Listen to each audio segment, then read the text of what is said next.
Hay nombres que por sí solos cuentan una historia, y Titanic es sin duda uno de ellos. Su nombre evoca imágenes de una grandeza casi mítica, pero también de una tragedia que marcó un antes y un después. Fue el símbolo de un triunfo tecnológico, una auténtica proeza de la ingeniería de su tiempo, pero su historia se convirtió en una advertencia para todos. Vamos a sumergirnos en cómo el barco de los sueños acabó siendo una tumba de acero en el gélido fondo del Atlántico.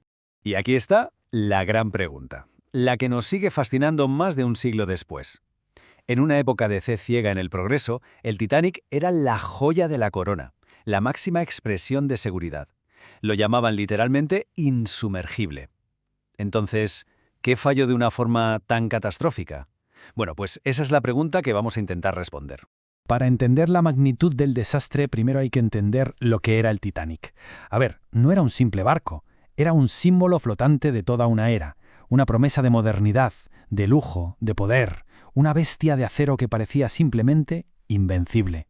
Aquí estaba el secreto de su fama, la razón de ese apodo de insumergible. Su casco estaba dividido en 16 compartimentos separados por compuertas estancas. La teoría era impecable. Si por un accidente se inundaban 2, 3 o incluso 4 de ellos, el barco seguiría flotando sin problemas. Era una maravilla de la ingeniería. Sí, pero esta confianza absoluta en la tecnología sería irónicamente el primer paso hacia el desastre. Es que las cifras son mareantes, casi 270 metros de largo. Para que nos hagamos una idea, es como poner casi 3 campos de fútbol uno detrás de otro. Una auténtica ciudad flotante construida por los mejores, los astilleros Harland and Wolff, para la prestigiosa compañía White Star Line. Y su objetivo era claro, dominar la ruta más codiciada del mundo, la que unía Europa y América a través del Atlántico Norte.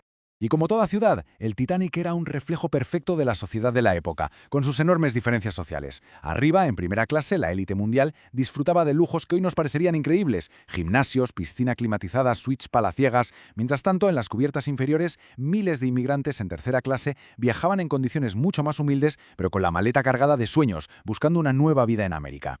Eran dos mundos que apenas se rozaban, separados por unos pocos metros de acero. Y así, con los ojos del mundo entero fijos en él, el Titanic zarpó para su viaje inaugural. Lo que debía ser la gran celebración del ingenio humano estaba, sin que nadie lo supiera, a punto de convertirse en una de las lecciones más sombrías de la historia. Esa fecha, el 10 de abril de 1912, marcó el inicio de la cuenta atrás. Al mando estaba el capitán Edward Smith, un marino experimentadísimo, una auténtica leyenda de la White Star Line. Y aquí viene un detalle casi de guión de cine. Este iba a ser su último viaje al mando antes de una merecida jubilación, un final de carrera glorioso que el destino transformó en tragedia. Y aquí llegamos a uno de los puntos más sangrantes de toda esta historia. El fallo más grave del Titanic no tenía que ver con un motor o con el casco, sino con algo mucho más básico: los botes salvavidas. Simplemente no había suficientes para todas las personas a bordo. ¿Por qué? Pues por una mezcla de normativas de seguridad totalmente anticuadas y sobre todo por un exceso de confianza brutal. Nadie pensó que fuera necesario. A medida que el Titanic navegaba a toda velocidad por el Atlántico, el peligro se iba acercando. Las advertencias llegaron, las señales de alarma estaban ahí, pero una combinación fatal de factores hizo que se ignoraran una por una, hasta que ya fue demasiado tarde. Aquí es donde la cadena de errores empieza a forjarse. Los operadores de radio recibieron varios mensajes de otros barcos avisando de la presencia masiva de icebergs en la ruta, pero estaban desbordados enviando los mensajes personales de los pasajeros de primera clase. A eso hay que sumarle la presión por llegar a Nueva York cuanto antes, manteniendo una velocidad altísima. Y para rematar, la noche era fría y el mar estaba como un plato, sin olas, lo que hacía increíblemente difícil para los vigías detectar un iceberg en la oscuridad. Se dieron todas las condiciones para el desastre. Y en mitad de esa noche helada ocurrió lo inevitable. A partir del momento de la colisión, se desató una lucha desesperada contra el tiempo.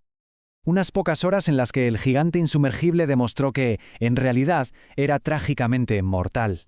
La cronología de esa noche es sencillamente escalofriante. A las 11:40, el choque. Solo 25 minutos después, a las 12:05, el capitán ya sabe que no hay nada que hacer. El barco se va a hundir. Y a partir de ahí, el caos. El final llega a las 2:20 de la madrugada, cuando el Titanic se parte por la mitad por la tensión y se hunde para siempre en la oscuridad. Todo en menos de 3 horas. Entonces, ¿cuál fue el fallo técnico fatal? Pues justo este. El barco estaba preparado para flotar con hasta 4 compartimentos inundados, pero el iceberg no chocó de frente, sino que rasgó el casco por un lado, abriendo brechas en 5 compartimentos a la vez. Fue el único escenario para el que el barco no estaba preparado. Fue su talón de Aquiles y el iceberg lo encontró.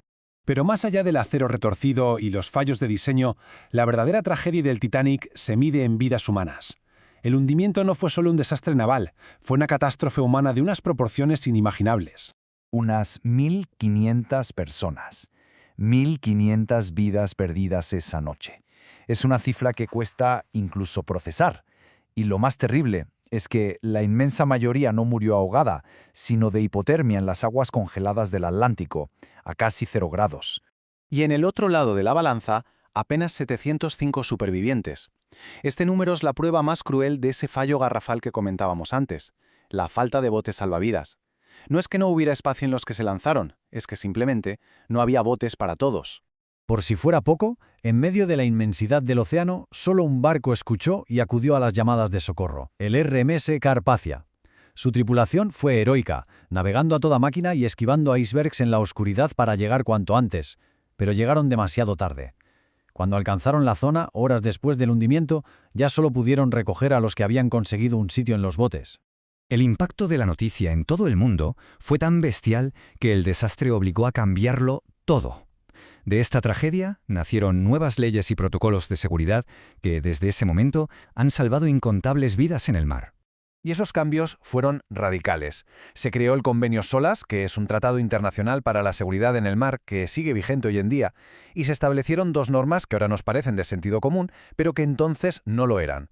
Que todos los barcos debían llevar botes salvavidas para el 100% de las personas a bordo, y segundo, que todos los barcos debían mantener una escucha de radio activa las 24 horas del día. Lecciones aprendidas de la forma más dura. Durante más de 70 años, el Titanic fue una leyenda, un fantasma perdido en las profundidades. Pero en 1985, el equipo del oceanógrafo Robert Ballard por fin lo encontró. El descubrimiento de los restos conectó de golpe nuestro presente con esa noche de 1912, convirtiendo el lugar del naufragio en un monumento y en un recordatorio silencioso y solemne de la historia. Porque al final, la historia del Titanic es una gran lección sobre la soberbia humana. Nos recuerda que ninguna tecnología es infalible y que el mayor peligro, a menudo, es el exceso de confianza.